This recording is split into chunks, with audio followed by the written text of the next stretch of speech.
Барлықтарыңызға сәлем. Қосылар жобасының құрметті көрермендері, қалдарыңыз қалай, көңіл күйлеріңіз қалай? Сонымен сіздермен бірге Қосылар жобасының кезекті шығарылымын талқылайтын боламыз. Диванный критикпін ғой мен. Сонымен кеше біздің Қосылар жобасында не болды, ойбой, не болмады деңіздер сейші. Біздің сат дәулетіміз мен үшін 3 қыз қарылып жүр деп, ойбой, керемет боп шалқайып отыр. Мен үшін қырылмаңдар, жігіттер деп. Бұрын қыздар айтушы еді, қазіргі жігіттер мен үшін қырылмаңдар, қыздар деп майысып отыр. Жігіттер, 21 ғасырдың жігіттері таң қалдыруын тоқтатар емес. Сонымен сат дәулетке бір үміткер келіп еді, жасы үлкен, сол екі ортада қатысушылар былай айтып жатыр. Сат дәулетке еңліктің және Арунаның нелері бар дейді. Сезімдері бар. Солай да солай, бірдеңе де өздерінің пікірін айтып жатты. Сол кезде сат дәулет етеді: ойбай, 3 қыз мен үшін қырылып жүр екен, қырылмай ақ қойыңдар. Мен күлкім келді, бар ғой, күлкім келді. Ана сат дәулет ана сөзін естіген кезде бар ғой, күлкім келді емес, мен күлдім. Испанский стыд. Сонымен жарайды. Еңлік былай деді: мені қоспаңдар, рахмет қарақтарым, мен вообще сат дәулет туралы, сат дәулеттің жағына қарай ешқандай өзімнің пікірімді де, ойымды да ештеңемді айтқан жоқпын. Сендер неге мені қосып алсыңдар деп еңлік ана жерде ашуланып кетті. Енді ашуланбағанда не дейді? Айдаладағы өзімен өзі отырған байғұс оны қосып жіберші, 3 қыздың арасында маған мен үшін қырылып жатыр деп әрине ашуланады. Сонымен Арунаның мүмкін сезімі бар шығар, мүмкін сезімі жоқ шығар, білмеймін, түсініксіз әйтеуір. Сонымен сат дәулетке үміткер келді. Үміткер өзінен үлкен, өзінен жалпы үміткерлерге мынандай үндеу. Біресе үміткерлер келеді. Келген үміткерлер қалай айтса екен, жалпы кімге келетіндерін қарау керек. Жасы үлкен үміткерлер, ажырасқан үміткерлер өздеріңіздің келетін қатысушының талабын қарап, кішкене қандай қыздармен жүрді деген сияқты қарап, кішкене келіңіздер сейші деген кішкене үндеу. Құлақтарыңызға алтын үміткерлер келерде сәл-сәл қарап, ол менің жасыма қарамайды, ол менің ажырасқаныма қарамайды деген сияқты розовый очкилеріңізді шешіңіздер. Әркімнің, кез келген адамның жолы үйдік болып кетпейді. Мүмкін біреу жаңа үш баласымен тұрмысқа шығып кеткен шығар, ол 100-ден 1 адам, мысалға миллионнан 1 адам или 100-ден 1 адам деген сияқты ғой. Сондықтан сат дәулеттің үміткері үлкен, оның жасына да тиісіп жатыр, жалпы солай айтып жатыр. Ондай пікірлер болады, сондықтан ондай пікірлерге дайын болып та келу керек. Үміткерлердің құлағына құлақ қағыспай жай ғана. Сонымен үміткермен таныстықты тоқтатты сат дәулет, әрине тоқтатады. Оған жас қыздар керек. Ол үшін ойбай, анау мына 3 қыз қырылып жүр. 3 қыз. Оған үміткердің керек не, жас үлкен. Сонымен ол үміткер жаңағы жобада отырған Тимурмен таныстықты бастап кетті. Қатысушы Тимур: сізбен танысуға бола ма, солай деді. Үміткер айтты: ой, болады танысуға деп. Сонымен екеуі таныстықты бастап кетті. Бұл таныстық көпке бармайды. Себебі Тимур анаумен бір танысады, мынаумен бір танысады.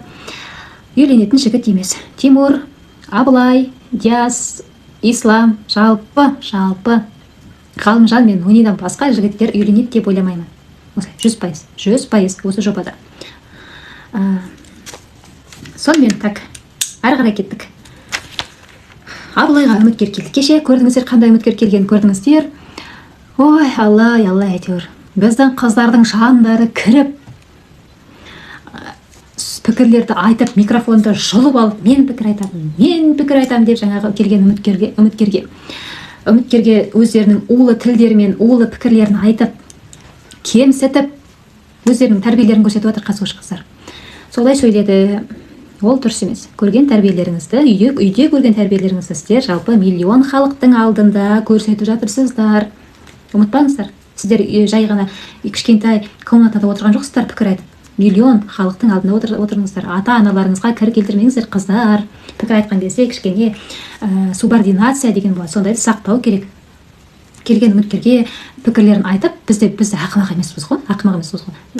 Инстаграмдағы комментарияларда тоже айтып жатыр, өздерінің пікірлерімен, астарлы сөздермен үміткерді кемсітіп жатыр деп. Сондықтан сондай үміткері ашуланып кетіп қалды. Жаңағы Абылайға келген үміткер ренжіп кетіп қалды. Оны Абылай деген өзі де сыртқы келбетіне тиіскен, мынандай бір сөздер айтқан екен, белгілі бір сөздер.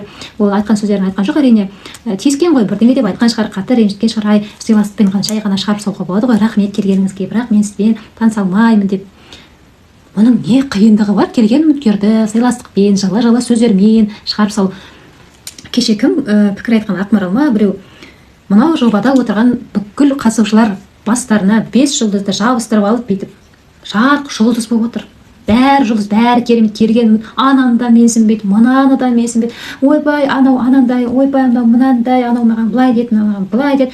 Үміткерлерге көңіл бөлмейді. Кездесуге бармай, кездесуге барса 5-10 минут отырады да кетеді. Өздерімен өздері былығып қатысушылармен бір-бірімен танысып отырады, бір-біріне сезім білдіріп, былығып сөйтіп.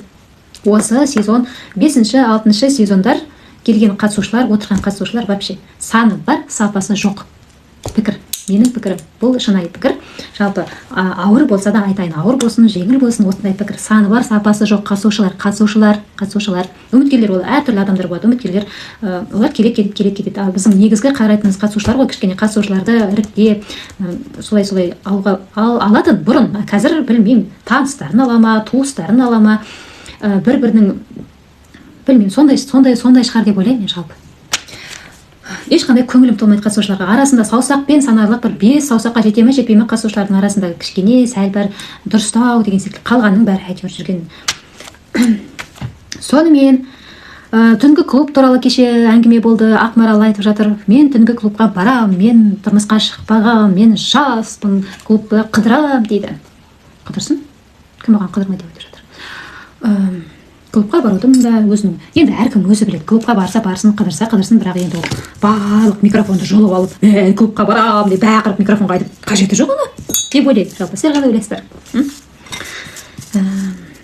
Сонымен біздің ең қалайса екен, жаңа мен басында айттым ғой, осы шығарылымның қаймағына келдік. Қаймағы Нұржан мен Ақерке, ой жарықтықтар-ай. Қаншама пікір айттым, қаншама видео болды бұл екеуіне. Мен айттым, біресе көл, біресе шөл екеуі. Бір күн тату, 5 күн арас, 5 күн тату, 10 күн арас. Екеуі, Нұржан біздің жылап жатыр кеше, Ақерке оны жылатып жатыр.